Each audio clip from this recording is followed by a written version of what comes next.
ngayon!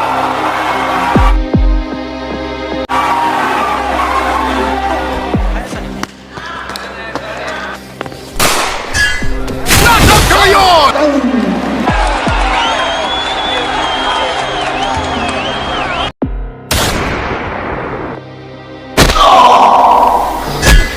Knockout ka ngayon! Bago pa man mamayagpag at kumalimbang ang dalawang bola ng lakampana ng ating pambansang kamao na si Manny Pacquiao at pagpalakpak ng mga syokoy at sirena sa dagat ay kasabay namang isinilang sa lungga ng mga leon.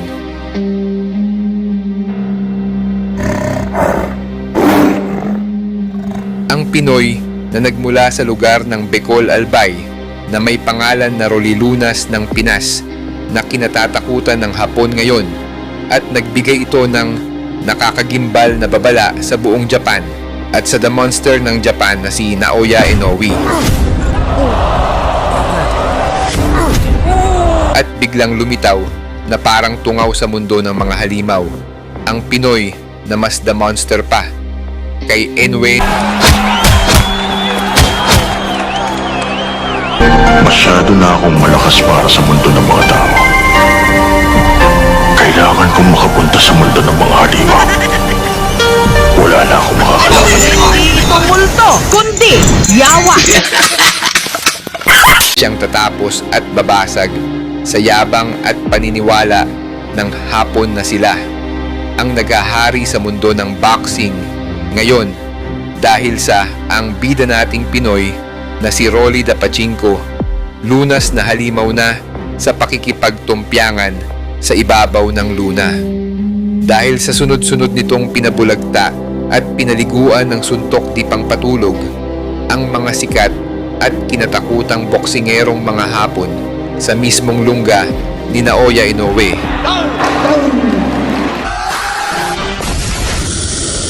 Welcome back mga katropa at kamusta?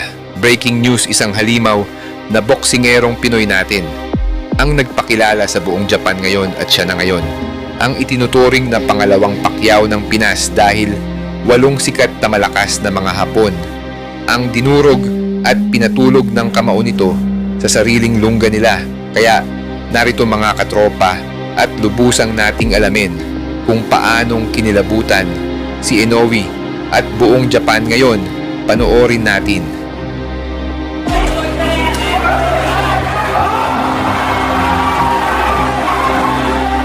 速さにも対応結構してくる選手がいるので、あと力強さ、顔つけ合ってるようなそんな近い距離、この距離で Medyo maingat at the same time explode. Oh! Speaking of explosive punches, oh! Grabe! Hype na hype niya na yung buong Japan.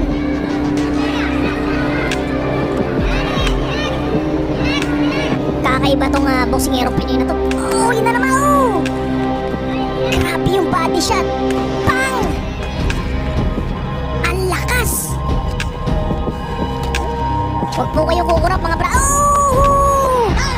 Grabe yung body shot na yun, brother! Yan po, ganyan po magpakilala itong si Rolly Lunas sa bansang Japan.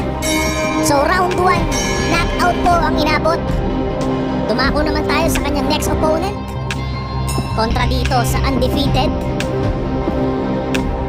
Actually, ito yung veteran fighter po ito ng Indonesia. Yellow-green trunks para sa Pinoy. Yan po umatake niyan. Yun yung Pinoy nating pampato sa Japan, brother. Medyo malakas tong kalaban niya rito, brother, ha? Oh, nice offense by Da Pachinko from the Philippines. Ganda nung galaw. Yung kalaban niya na yan, brother, yung nakaputi overall record po yan, 45 fights. At ng mga panahong ito, brother, undefeated yan yung kalaban niya rito. Oh, nice body shot. Napatalikod dun, brother, oh. Napa-back pedal yung kalaban. Silipin natin, brother, ano ba yung estilo nito ni Rolly? It's shorter than you think. Oh! Very explosive yung punches at ang kagandahan dito. Merong body punches. Yan o. Complete package itong boksingerong ito.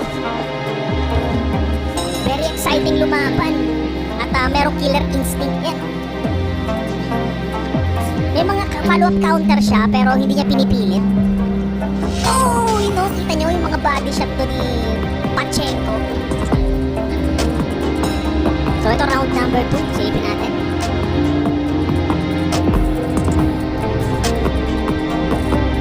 Ganda ng forma dito ni Pachenko.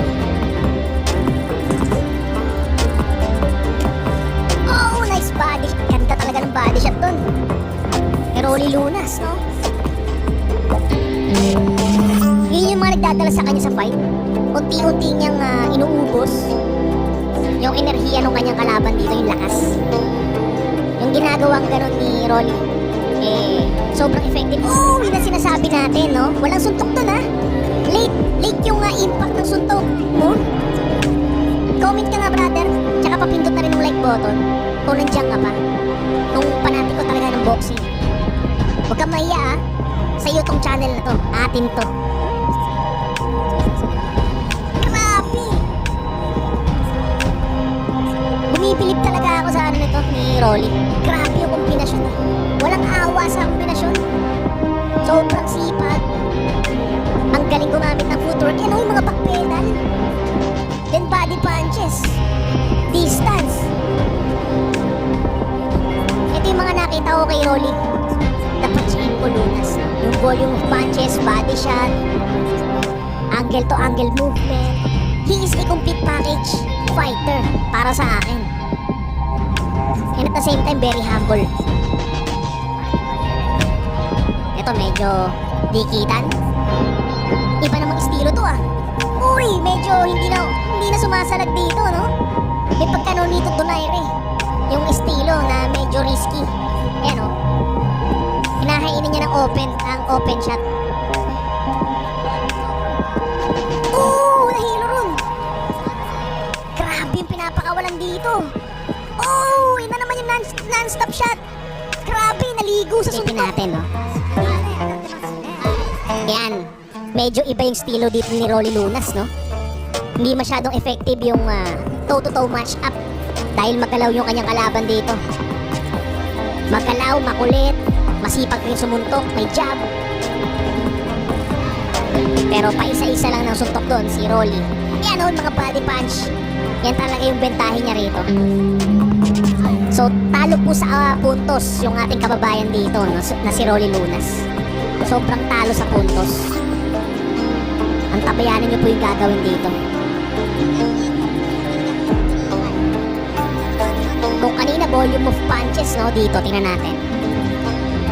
Medyo picky punches, no, yung ginagawa dito. At counter. Sinisikap niya yung counter punch. Ayan, no, hindi na tumatama masyado. So, wag po kayong kukurap, mga brother, ha? Anong baraha ang pipiliin o bubunutin ni Rolly Lunas dito? Japanese po ang kanyang kalaban dito. Balwarte ng mga Hapon. Oh, kalaban dito eh. Tumatama rin yung Hapon, brother. Very intelligent fighter yung kanyang kalaban dito. Pero paano ka? Oh! Ganyan, tumama yung suntok ni Rolly Lunas, no? 12 rounds na po ito, brother. Tingnan natin yung finishing move. For the first time na knockdown yung kanyang kalaban. Ito, brother. Killer instinct ang mananaig. Tingnan natin. Paano ba tinatapos ni Rolly Lunas yung kalaban? Short punches from Lunas. Hindi nagmamadali, no? Eh, no? Oh! Talagang hilong-hilo dito, brother. Kailangan maipanalo to ni Lunas. Delikado sa puntos. Oh! Yun na naman. Grabe. Parang 4 alas. Oh! Grabe. Grabe yung punches doon ni Rolly Lunas, mga brother. Yan po ang pinaka-big win ng isang Rolly Lunas sa bansang Japan. Tignan nyo yung reaksyon ng ating kababayan. Talo na sa puntos, nanalo pa. What a round. What a fight para sa ating pambato. Abangan niyo replay, brother, paano tinapos ni Rolly Lunas. counter. Yun, may counter left, no? Yung unang knockdown. Pero paano tinapos yun? Paano tinapos ni Rolly Lunas? Yan, oh. Pang! May short punches. Oh! Yung brother, yung pinakamatinding Hapon na nagbigay sa kanya ng matinding leksyon sa boxing. So, ito rin yung rason bakit nagustuhan siya ng mga Hapon. Bagamat may kakaiba sa fight na to. それは僕には見てくれますか？はい。わかりません。波をしっかりいく。スラッパー。ここはまずはガードした大橋です。第1ラウンドは残り1分と変わっています。さあ、早くも完成に包まれています。愛知県産業防衛時間。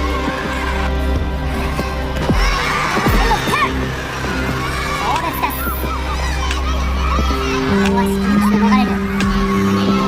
東洋太平洋スーパーバンタム級タイトルマッチ、ロリー・マツシタが初の防衛戦。一方、ローレンス・ロックはタイトル初挑戦。立ち上がる第1ラウンド、最後服を放ったロリー・マツシタでした。第1ラウンド、どちらかというと、大橋が少し硬くてロリー・マツシタをどんどんプレッシャーをかけていくという感じですね。はい。ここから第2ラウンド、決まります。左。もう大きく曲がってきて角度あり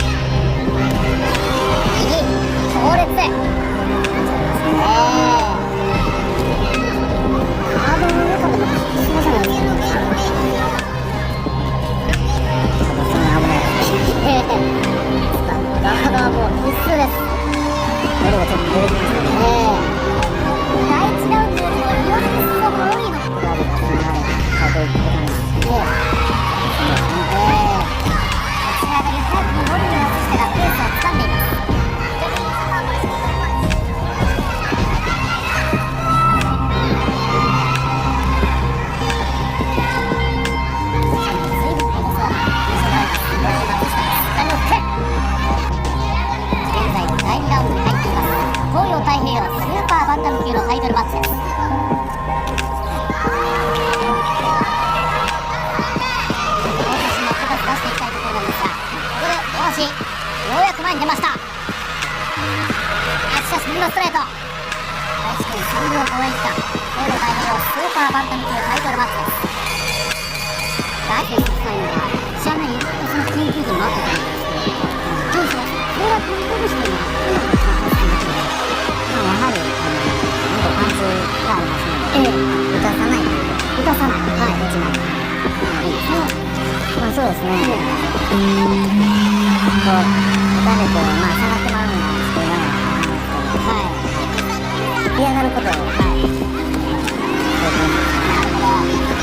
う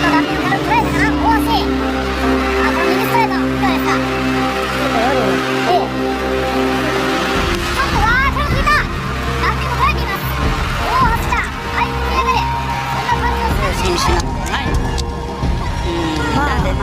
プロこれ13戦目ですからね、言ってもね。でもこのね負けでね、やっぱりこう勝つしてくれ